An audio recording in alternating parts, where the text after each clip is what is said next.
کیا سسرال میں غسل کے لیے گرم پانی رکھنا گناہ ہے؟ جب ساس نے سب کے سامنے مجھے ذلیل کیا تو مجھے سمجھ آیا کہ اس گھر میں میری پرائیویسی تو دور، میری عزت نفس بھی کچھ نہیں۔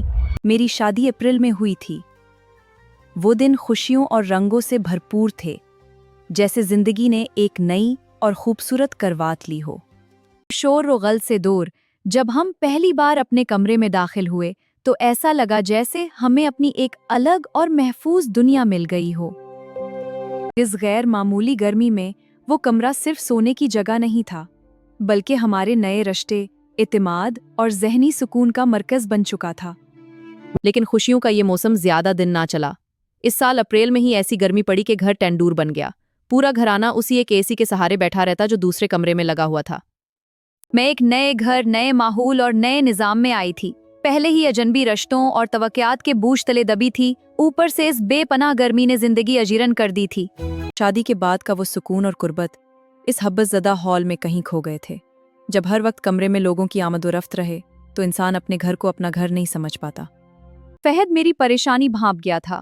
اس نے اپنی جمع پونجی سے ہمارے کمرے کے لیے ایک نیا اے سی منگوایا تاکہ ہمیں وہ سکون اور پرائیویسی مل سکے جس کا میں خواب دیکھ رہی تھی۔ ہم نے مل کر اپنے کمرے کو دوبارہ ترتیب دیا۔ وہ صرف ایک کمرہ نہیں تھا، وہ ہماری اپنی چھوٹی سی دنیا تھی جسے ہم نے بڑی محنت سے دوبارہ سنوارا تھا۔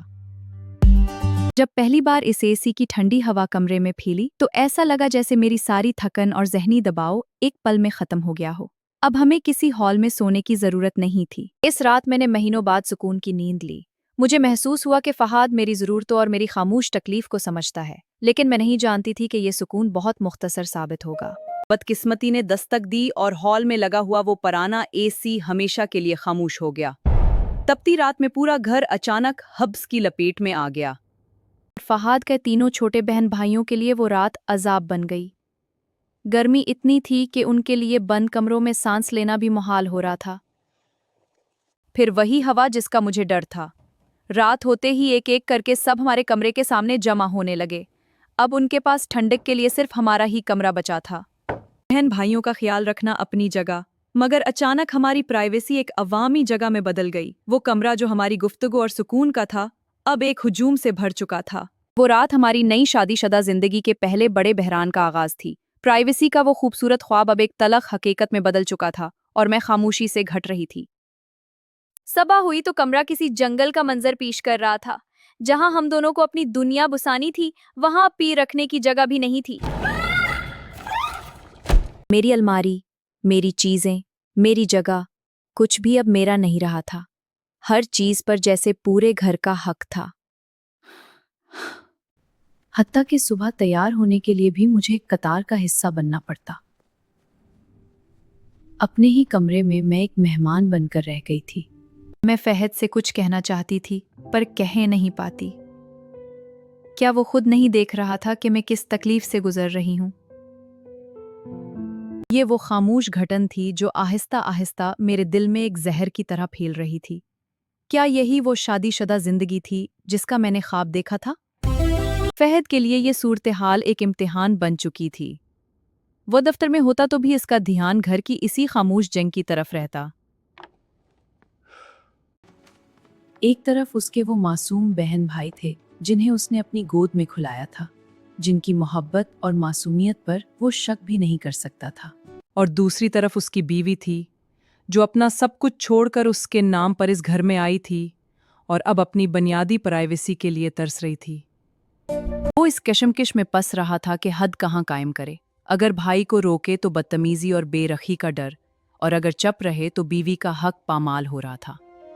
ہر گزرتی رات کے ساتھ یہ تذبذب بڑھتا گیا اور فہد کو اندازہ ہو گیا کہ اب خاموشی اس مسئلے کا حل نہیں بلکہ ایک بڑے طوفان کا پیش خیمہ ہے۔ اپنی پرائیویسی بحال کرنے کے لیے فہد نے ایک اور بڑا قدم اٹھایا۔ اس نے بجٹ سے باہر جا کر ہال کا پرانا اے سی بھی ٹھیک کروا دیا، اس امید پر کہ اب سب اپنے اپنے بستروں پر لوٹ جائیں گے۔ مجھے اب یہ لگ رہا ہے کہ حال میں اب بہترین ٹھنڈک آ چکی ہے اور اب ہم دونوں کو ذاتی جگہ مل جائے گی جس کا ہم حقدار ہیں۔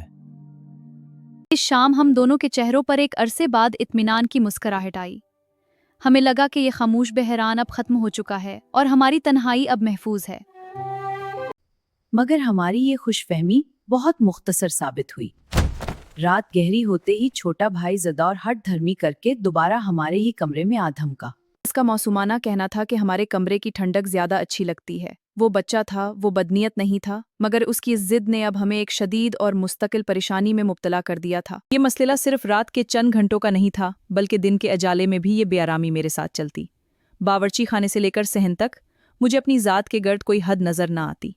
ससुराल के इस नए माहौल में मेरी खामोशी और थिकन को मेरी नागवारी समझा जाने लगा। सास और नंदों के रोये में वो झज्जक और पर्दा गायब था जो एक नई दिलहन का हक होता है। हमारे मुआशरे में समझा जाता है कि भाई का कमरा अब भी सबका मुश्तरका एहसासा है। मेरी चीज़ों, मेरे मेकअप, यहाँ तक कि मेरे ज़ाती सामान को भी बगैर इजाज़त छुआ जाता। घरों में दरवाज़ा खटखटाने की आदत ना होने के बराबर है। वालदीन और बड़े ये भूल जाते हैं कि शादी के बाद वही कमरा अब सिर्फ एक सूने की जगह नहीं, बल्कि एक नए रिश्ते का तकद्दस है। जब घर का हर गोशा अवामी हो जाए तो इंसान अपने ही वजूद में कैदी बन जाता है। मैं इस मुश्तरका ख़ानदानी निज़ाम की तहजीब में खुद को आहिस्ता आहिस्ता मटता हुआ महसूस कर रही थी।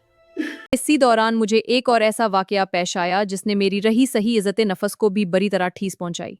ये मुतवस्सित घरानों की वो सोच है जो नए जोड़े को शदीद ज़हनी अजीद देती है। सुबह सवेरे गसल के लिए गर्म पानी रखने पर दादी ने मुझे सबके सामने बड़ी तरह टोक दिया।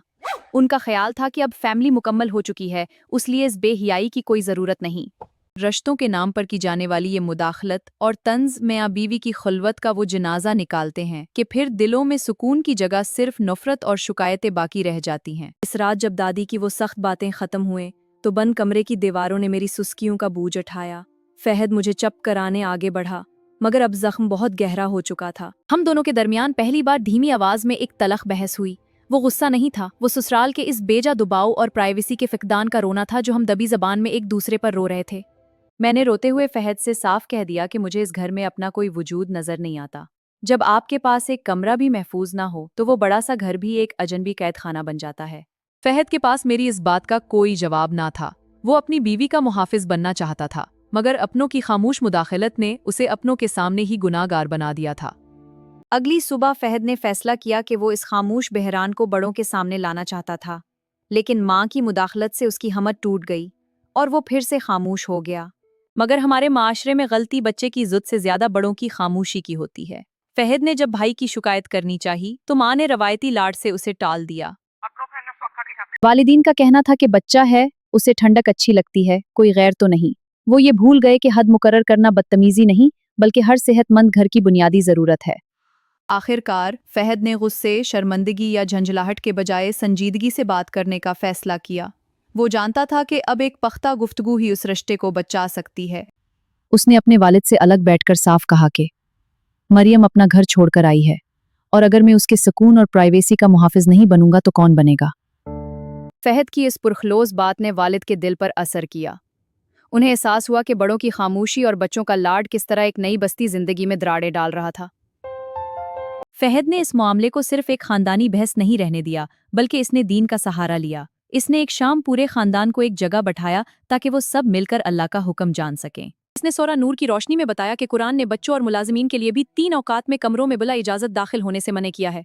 फजर से पहले, दोपहर के आराम के वक्त और इशा के बाद ये मियाँ बीवी की खलवत के औकात हैं। इस तालीमी गुफ्तगू ने घर का नक्शा ही बदल दिया। अब बच्चों को मालूम था कि कहाँ तक जाना है और कहाँ रखना है। फहद की इस हुकमत अमली ने पूरे घर को एक सलीका और सुकून दे दिया था।